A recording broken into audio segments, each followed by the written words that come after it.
Assalamualaikum anak ibu semua.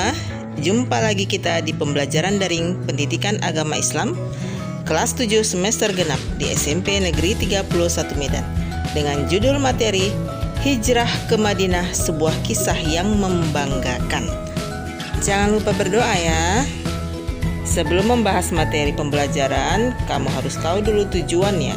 Tujuan pembelajaran kita hari ini yaitu agar kamu mampu menyebutkan ataupun menjelaskan penyebab Nabi Muhammad hijrah ke Madinah, kemudian bisa menceritakan perjalanan Nabi ketika hijrah.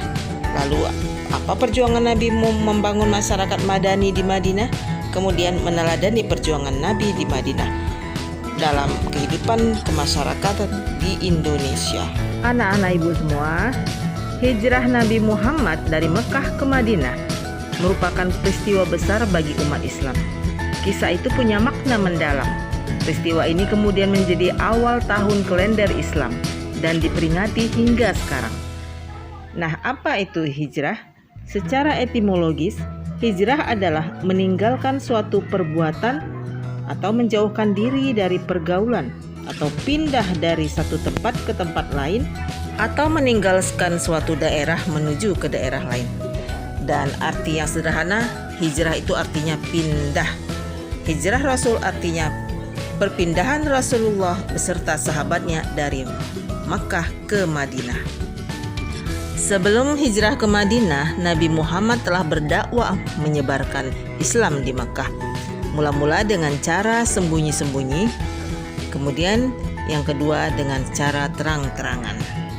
Perjuangan Nabi Muhammad dan kaum muslimin yang begitu lama banyak mendapatkan berbagai ujian dan cobaan yang tidak henti-hentinya.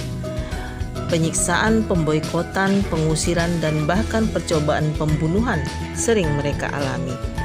Tidak mudah memang bagi mereka untuk menerima ajaran Nabi Muhammad.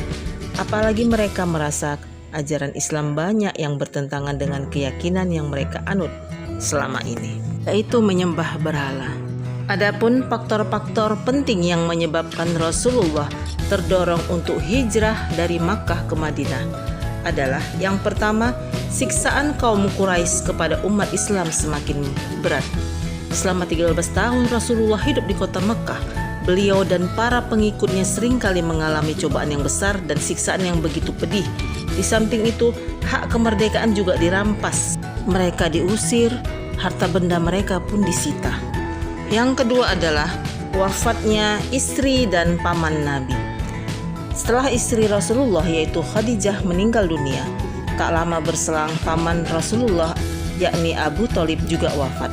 Wafatnya Abu Thalib ini menyebabkan Nabi Muhammad kehilangan pelindung yang senantiasa melindungi dirinya dari berbagai bentuk ancaman. Yang ketiga, adanya baiat dari umat Islam di Madinah. Tahun 621 Masehi, datanglah 13 orang penduduk Madinah menemui Rasulullah di Bukit Aqabah. Mereka berikrar untuk memeluk agama Islam. Peristiwa ini disebut dengan Baiat Aqabah I. Di tahun 622 Masehi, datang lagi 73 orang Madinah yang pada awalnya mereka datang untuk melakukan ibadah haji. Tetapi kemudian mereka menjumpai Rasulullah dan mengajak Rasulullah agar hijrah ke Madinah. Mereka berjanji untuk membela dan mempertahankan Rasulullah dan pengikutnya dan melindungi keluarganya seperti mereka melindungi anak dan istri mereka sendiri. Sebab keempat yaitu pemboikotan dari kaum Quraisy. Di antaranya melarang setiap perdagangan dan bisnis dengan pendukung Nabi Muhammad. Kemudian tidak ada seorang pun yang berhak mengadakan ikatan perkawinan dengan orang muslim. Kemudian melarang keras untuk bergaul dengan kaum muslimin dan lain-lainnya. Dan yang kelima, sebab-sebab hijrah Rasulullah adalah perintah Allah Subhanahu wa taala untuk hijrah. Nabi Muhammad memerintahkan para pengikutnya untuk hijrah ke Yasrib secara sembunyi-sembunyi. Sementara Nabi tetap bertahan di Mekah bersama Abu Bakar dan Ali bin Abi Thalib. Sedikit demi sedikit kaum muslimin mulai meninggalkan Mekah, hingga tidak ada yang tinggal di Mekah kecuali Rasulullah, Abu Bakar dan Ali bin Abi Thalib.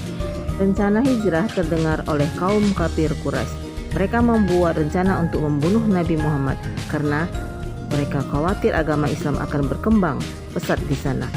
Kemudian para pemimpin kafir Quraisy menyuruh para pemuda untuk mengepung rumah kediaman Rasulullah SAW. Pada malam harinya, Nabi Muhammad membisikkan kepada Ali bin Abi Thalib supaya memakai selimut beliau dan berbaring di tempat tidurnya. Atas izin Allah, Nabi Muhammad dapat keluar dari rumahnya dengan selamat. Tidak lama setelah Nabi Muhammad berhasil keluar dan meninggalkan rumahnya, para pemuda Quraisy yang menjaga rumah tersebut yang tadinya tertidur akhirnya terbangun.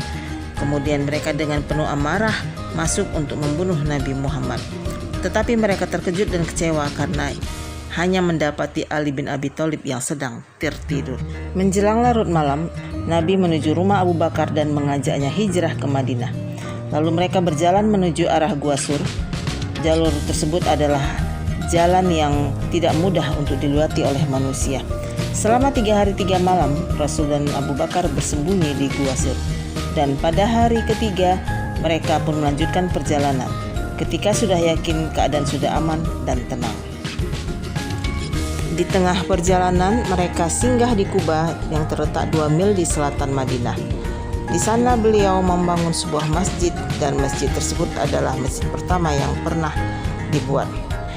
Pada Jumat pagi, beliau berangkat dari Kuba dan tiba di perkampungan Salim bin Auf, tepat pada waktu sholat Jumat. Sholatlah beliau di sana dan itu adalah sholat Jumat yang pertama. Akhirnya Nabi Muhammad tiba di Madinah pada tanggal 12 Rabiul Awal. Masyarakat Madinah yang telah menantikan kehadiran beliau menyambut penuh sukacita dan kebahagiaan. Apa yang dilakukan Rasulullah membangun masyarakat Madinah? Yaitu memperkokoh hubungan umat Islam dengan Tuhan, kemudian sesama umat Islam, dan umat Islam dengan orang-orang yang tidak seagama. Usaha Rasulullah untuk mewujudkan 3 hal tersebut adalah: 1. Membangun masjid. Yang kedua, mempersaudarakan kaum muhajirin dan ansor. Dan yang ketiga, membuat perjanjian di Madinah. Adapun fungsi masjid pada masa Nabi yaitu untuk sholat berjemaah, kemudian mempersatukan umat, kemudian memusyawarah perkembangan Islam, dan mengkaji ilmu agama serta pusat pemerintahan Islam. Nabi juga mempersaudarakan antara kaum muhajirin dan ansor.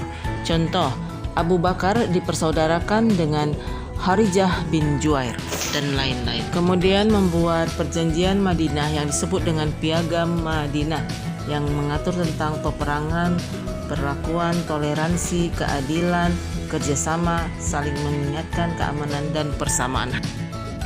Anak-anak ibu, keteladanan yang ditunjukkan Rasulullah dalam hal ini adalah: 1. Bersikap baik kepada semua masyarakat di Madinah. 2. Mendirikan masjid di Madinah.